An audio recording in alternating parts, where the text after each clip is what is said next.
ایرانی وزیر خارجہ عباس اراغچی نے کاغستان میں شنگھائی تعاون تنظیم کی وزرائے خارجہ کونسل کے اجلاس سے خطاب میں کہا کہ ایران نے دکھایا ہے کہ وہ کسی بھی جنگ کا آغاز کرنے والا نہیں۔ علاقائی سلامتی کے لیے دوہرے معیار کو ترک کرنا ہوگا۔ یہ بھی کہا کہ آبنائے ہرمز کے انتظام میں مداخلت سے سیکیورٹی کو نقصان پہنچا۔ ایران کسی بھی جارحیت کے خلاف جوابی کارروائی کا حق محفوظ رکھتا ہے۔ اپنے خطاب میں ایرانی وزیر خارجہ عباس اراغچی نے غزہ میں جاری انسانی بحران کی صورتحال پر بھی اظہار تشویش کیا۔ ایرانی وزیر خارجہ عباس اراغچی نے کاغستان میں شنگھائی تعاون تنظیم کی وزرائے خارجہ کونسل کے اجلاس سے خطاب میں کہا کہ ایران نے دکھایا ہے کہ وہ کسی بھی جنگ کا آغاز کرنے والا نہیں۔ علاقائی سلامتی کے لیے دوہرے معیار کو ترک کرنا ہوگا۔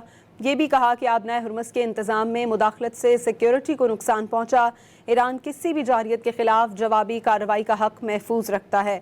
اپنے خطاب میں ایرانی وزیر خارجہ عباس اراغچی نے غزہ میں جاری انسانی بحران کی صورتحال پر بھی اظہار تشویش کیا۔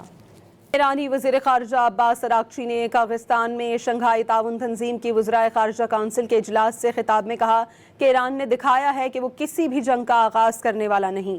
علاقائی سلامتی کے لیے دوہرے معیار کو ترک کرنا ہوگا۔ یہ بھی کہا کہ آبنائے ہرمز کے انتظام میں مداخلت سے سیکیورٹی کو نقصان پہنچا۔ ایران کسی بھی جارحیت کے خلاف جوابی کارروائی کا حق محفوظ رکھتا ہے۔ اپنے خطاب میں ایرانی وزیر خارجہ عباس اراغچی نے غزہ میں جاری انسانی بحران کی صورتحال پر بھی اظہار تشویش کیا۔